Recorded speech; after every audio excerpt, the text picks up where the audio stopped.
Within the 3 million plus worldwide user community of Migraine Buddy, over 2 million report stress as a trigger. So it should not be a big surprise to many of us that stress is actually a most suspected risk factor for migraine. Stress is our body response to a stressor such as environment condition. It can be very positive because it puts our body in alert whenever there is an immediate danger so that we are fit to fight or flee. If the stressor is a work deadline, it also puts our brain in alert so that we're more energized and more focused to meet the deadline successfully. It's a kind of performance-enhancing drug. Our heart beats faster, our breathing is faster so that our brain gets more oxygen and is more fit to make thoughtful and better decisions quicker. It becomes negative when it accumulates so much that we get overwhelmed by our body alert messages. In such case, it has a compounding effect on other migraine risks, such as dehydration, exertion, neck pain, jaw tension, sleep disruption, but also hunger and craving for sweet or processed food. So we'll see different aspects. Get ready for stress, deal with highly stressful situations, create resistance to stress so that we're less affected in intensity, and create resilience to stress so that we're less affected in duration. Get ready for stress, the victory exercise. We often say that our mood impacts our body. I'm going to show you that the opposite is also true. Our body language influences our state of mind. You may think I'm crazy, but I'm going to prove it to you, and you're actually going to prove it to me. So let's do a 10-second exercise. You need a bit of space around you. Put your head in your shoulders. Head in front of you. Round back, arms swinging, and slowly take a few steps forward while dragging your feet.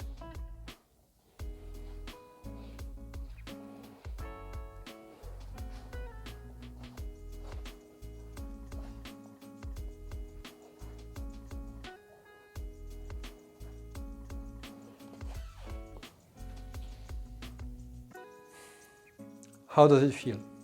Do you feel energized or do you feel down? Let's have a look at all these Olympic champions.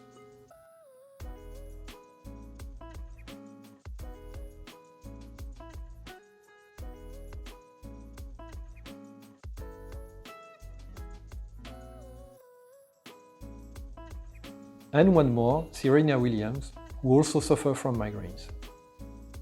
What do they have in common? They've just reached a super performance and they all have the victory attitude.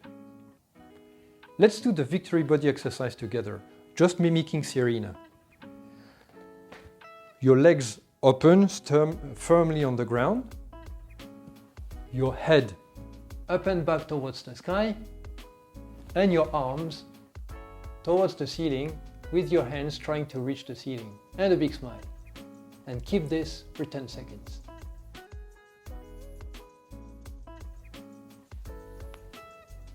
How does it feel?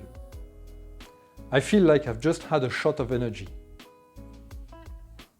So my first tip, when you face or about to face a stressful situation, isolate yourself, can be anywhere like in a restroom, and do the victory exercise 3 times 10 seconds.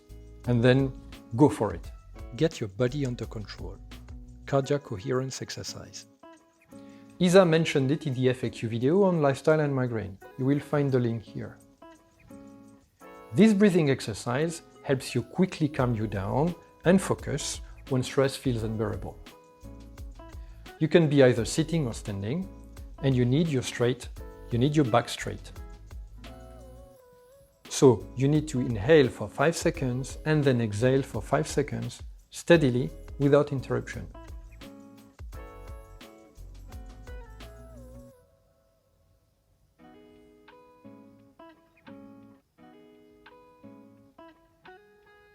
Do it for 5 minutes.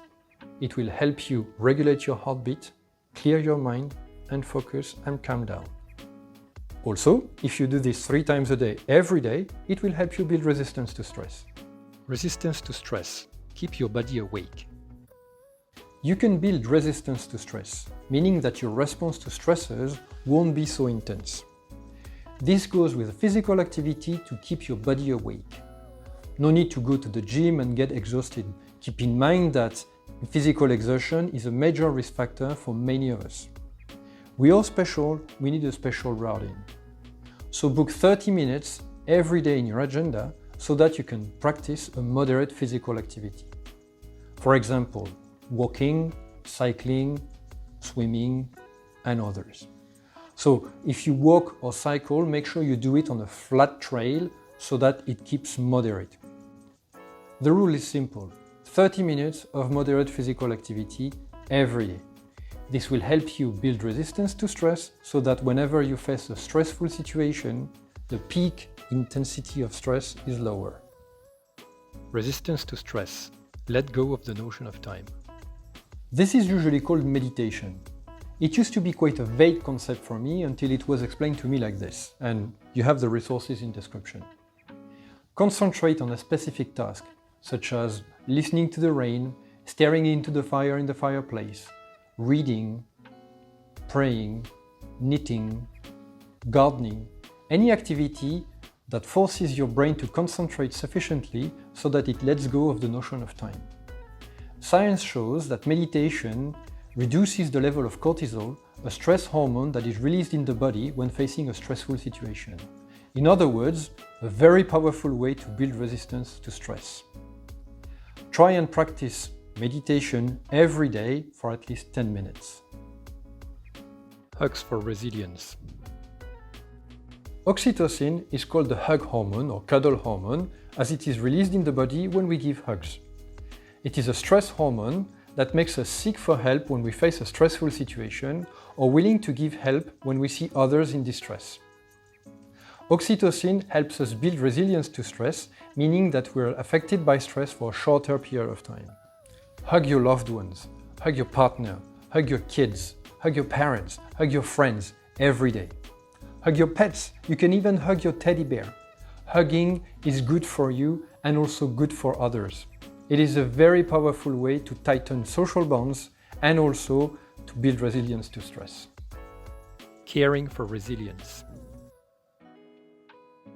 Last but not least, care for others to build resilience to stress. Cook for your family and friends. Care for your pets. Care for your plants. Care for your flowers. Care for your community. Volunteer for others. Craft presents. And not only will you do good for others, but also you will do good for you by releasing oxytocin and building resilience to stress. Change your mindset towards stress. In the video in description, Kelly McGonigal says it better than anyone. When you choose to view your stress response as helpful, you create the biology of courage. And when you choose to connect with others under stress, you can create resilience. And as a conclusion, chasing meaning is better for your health than trying to avoid discomfort. And so I would say that's really the best way to make decisions, is go after what it is that creates meaning in your life and then trust yourself to handle the stress that follows. Keeping stress under control is one of our main challenges when we suffer from migraine. Integrate these tips to your daily lifestyle. It will help you lower the migraine risk level you're exposed to and hopefully stay below the migraine threshold and remain free of symptoms. Do not hesitate to comment, like, share, subscribe to the channel, activate the bell to get notified, and visit gooddaysprogram.com to learn how to create more good days. See you next time!